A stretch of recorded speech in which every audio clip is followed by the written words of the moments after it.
Well, if you're a NEBOSH student sitting your NG1, IG1 exam, let me tell you this, NEBOSH love asking questions about financial costs, uninsured costs, insured costs, financial arguments to make safety better, and so on. These types of questions come up in so many guises. Let's take a look at this. So here's a fairly typical one.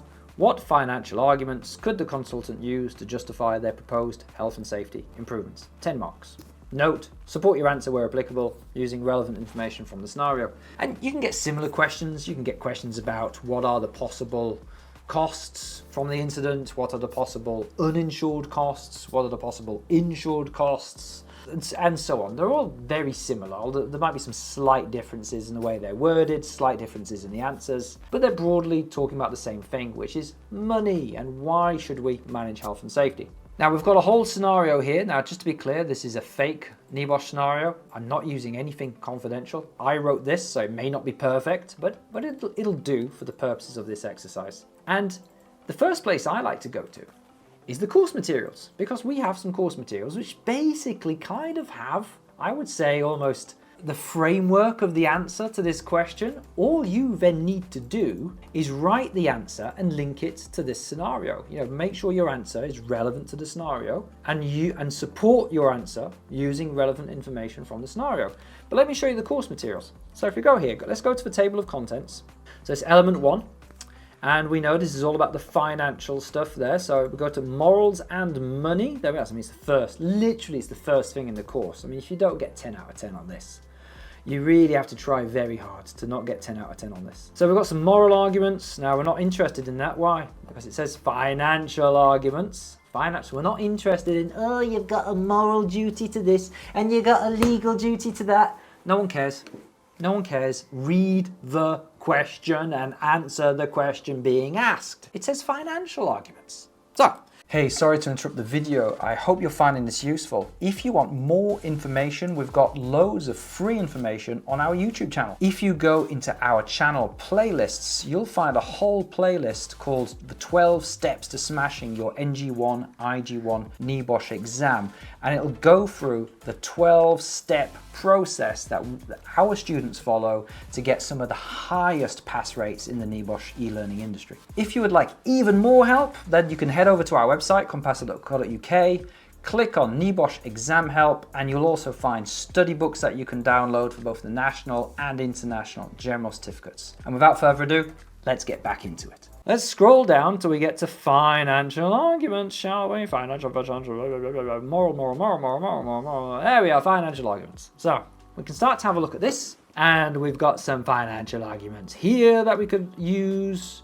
We can also talk about the costs. And look at that, look, we've got all these costs here. These are costs which could be avoided if you introduce the improvements. And look at all, we've got a lot of detail there. Plenty of things to talk about in a 10-mark question.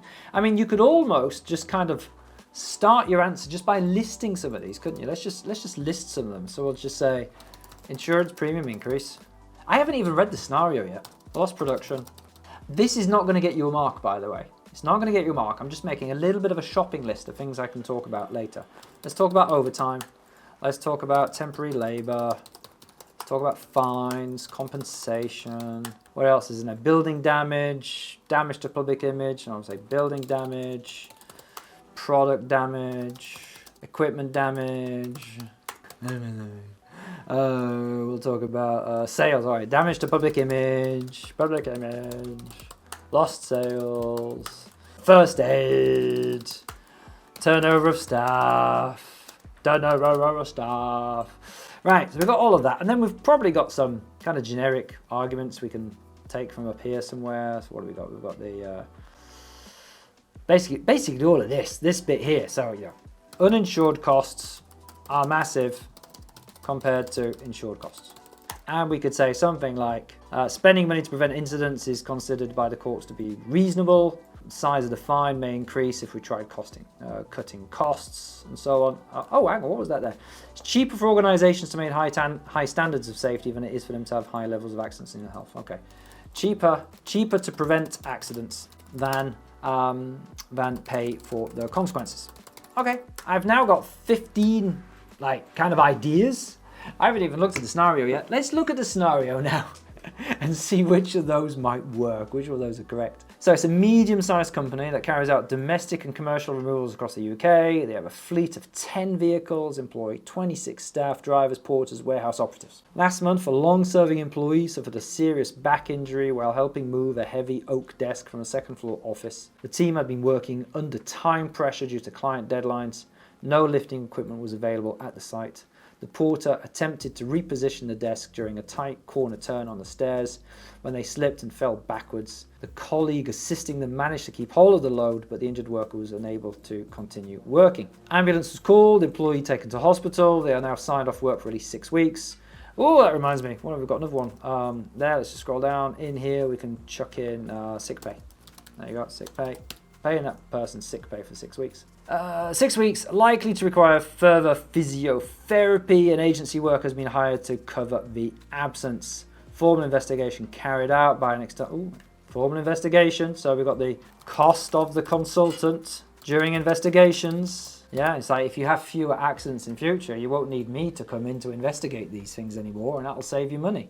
It'll cost me money, but it'll save you money. If you're watching this and you're a NEBOSH student, did you know that you have a ton of resources on the Compassa website which you can use? Many of them are very, very cheap. You've got our YouTube section here, loads of free advice here, but if you want some study books, if you want exam technique documents, exam technique guides, instructions on how to do your NG2 or IG2 practical project, you can download those at some very, very reasonable prices from our website. And if you wanted hands-on tutor support with full access to all of our tutorials, guides, me and my colleagues at the tips of your fingers, consider signing up for our NEBOSH Rescue package. You'll get access to our full course and tutor support at a heavily discounted rate.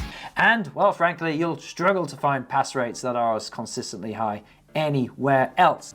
Let's get back to the advice. Oh, what have we got? We've got a lack of manual handling assessments, we've got no recent training, limited access to lifting aids, equipment, stair climbers, absence of premium site checks, no formal near-miss reporting system. The company director expressed concern about the disruption caused by the incident, especially given that it occurred during a period of high demand. The client was understanding, but requested that future teams attend with the proper equipment and planning. 2 other customers have since asked whether staff are trained in lifting heavy or unusual items. Ooh. Yeah, okay, so we've got like a potential for customer damage here, the relationships with customers, maybe losing some business. Consultant prepared a report, outlines for suggested changes to training, equipment provision, site assessment procedures. They have been asked to justify how these changes could benefit the business financially, in addition to reducing harm. Right, and that leads us to the question, what financial arguments could you use to justify their proposed health and safety improvements? All right, well, I think mostly that's kind of gonna work, isn't it? So why don't we put compensation near the beginning? That will lead us nicely onto insurance premium excess. Let's answer using the scenario to support what we say. We could say, so for compensation, I'm going to say something like implementing the procedures. Implementing the improvements will lead to fewer incidents of harm and potentially fewer compensation claims. The injured worker could sue for compensation. Right, that's one answer. That leads to the insurance premium increase. Insurance premiums could increase due to compensation claims, as these are normally insured. If we reduce the claims, then we can limit future increases to the premium. I'm gonna just chuck another one in there. What about like court costs, legal defense costs and stuff like that? If the claim did go to court, the employer, the removal company, let's try and use the wording from the scenario, shall we? Don't just say the employer, the organization. Let's link it to the scenario. The removal company could have to pay expensive legal defense costs and court costs. All these would be prevented if we introduce improvements. The incident caused significant disruption. It did, didn't it? It did. We saw that. It says the incident, there you go, the director expressed concern about the disruption. It occurred during a period of high demand. Okay, so, caused significant disruption. That in itself is not a financial cost. It's the costs to catch back the lost time. But so the incident caused significant disruption and lost a lot of productive time. To catch back this time, no, hang on. They didn't catch back the time with that. An agency worker was hired to cover the absence. Okay, so how is the lost time a cost? How is it a cost? How do I answer that? So the lost time costs a lot of productive time to treat the injured worker and also to investigate the incident. All of this time is a financial cost, which could be avoided or limited in future. Overtime. There is the potential to need to pay overtime if we have future incidents to catch back lost time and keep customers happy. Temporary labour.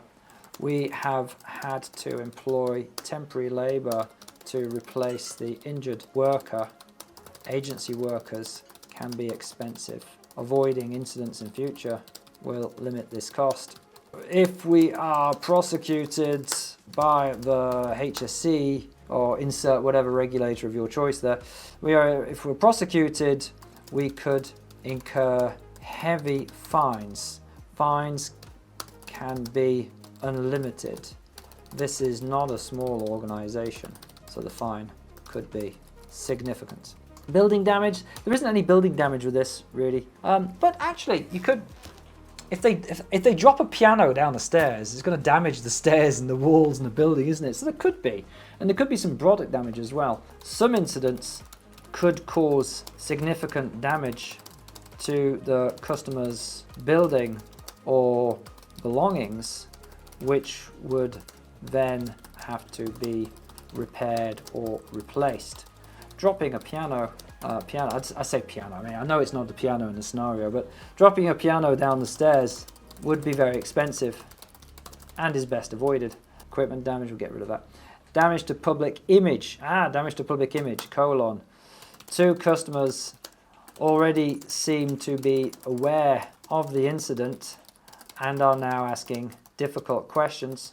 Doing work more safely would reassure customers and help improve our sales, just our sales, there we are. Lost sales, I think I've kind of already answered that one as it is, first aid, and so on.